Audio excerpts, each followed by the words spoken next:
As the winter months approach and temperatures plummet, the warm summer sun soon becomes a distant memory.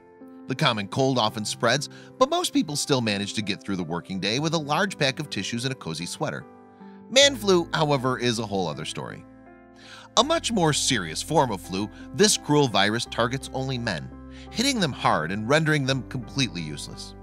In 2014, Sydney Waters witnessed her husband being struck down with this deadly man flu. And in an attempt to warn other wives and mothers, she revealed the entire shocking experience on social media in 7 side-splitting episodes. Waters is a mother of 3 children who are all aged under 4, and she documents her hectic lifestyle through a lighthearted blog called Strollin' with My Homies. Waters' husband, Ty, regularly features in his wife's post, but this account certainly didn't reveal his best qualities.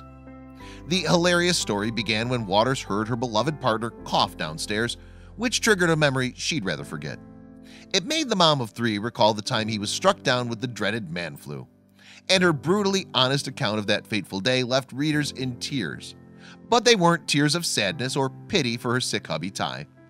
Rather, they were tears of laughter, as Waters documented a step-by-step account of how Ty went from being a fully functional human being to an unresponsive possum right before her eyes. Not only that, but she also knew he had caught it off her, as she'd been suffering flu symptoms herself all day. Furthermore, Waters was pregnant with her second child at the time, while her first baby had arrived just 6 months earlier. But this illness wasn't pregnancy-related. Waters realized she had stomach flu after witnessing Ty develop identical symptoms. It was definitely not morning sickness because I watched my husband transform right before my eyes, stumbling around saying he's going to puke, she wrote.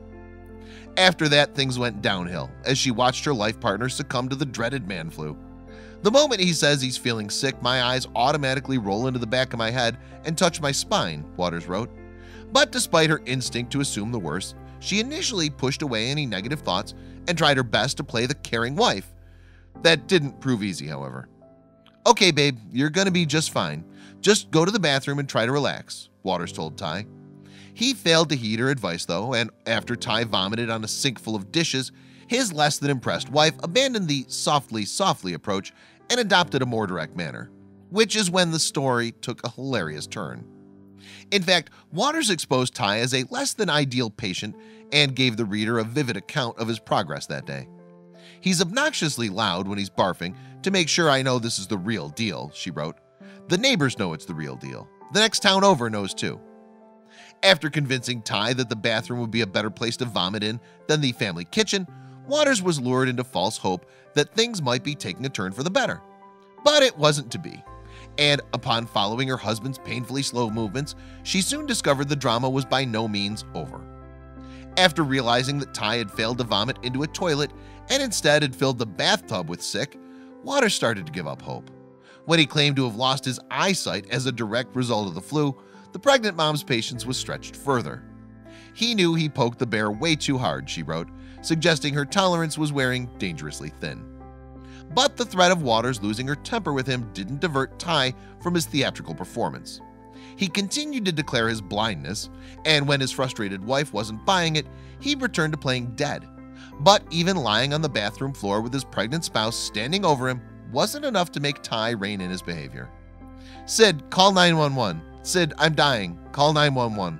Call 911, Ty pleaded, taking the show to the next level by asking Waters to get paramedics to the house. She struggled to cope with the ridiculousness of the situation, replying, "Hold the phone. You want me to dial 911 and say what? My grown husband has an upset stomach? Do you need me to call 911?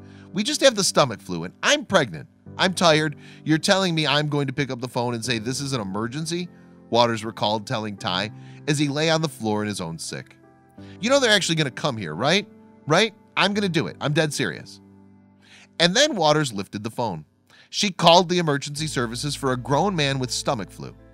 At this point in her blog post, she provided a candid description of how she saw her dearly beloved. "He's a first responder. He's the father of my children.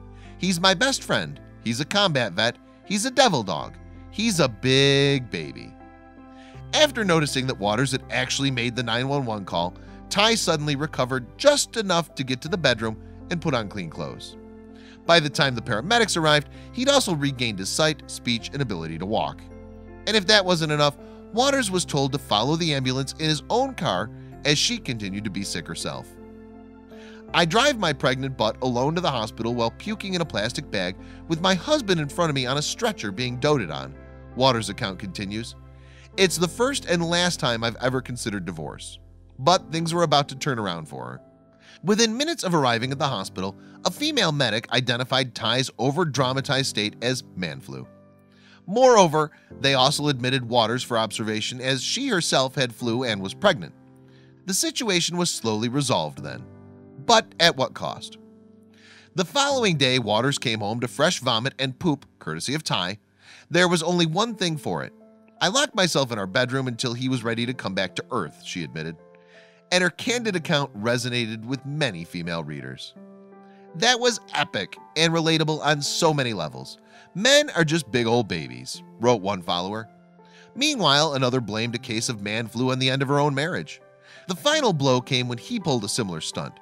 Described in the story, the day after I came home from the hospital after having a full abdominal hysterectomy, she revealed. So be warned, sisters, the man flu season is coming and it could cost you more than your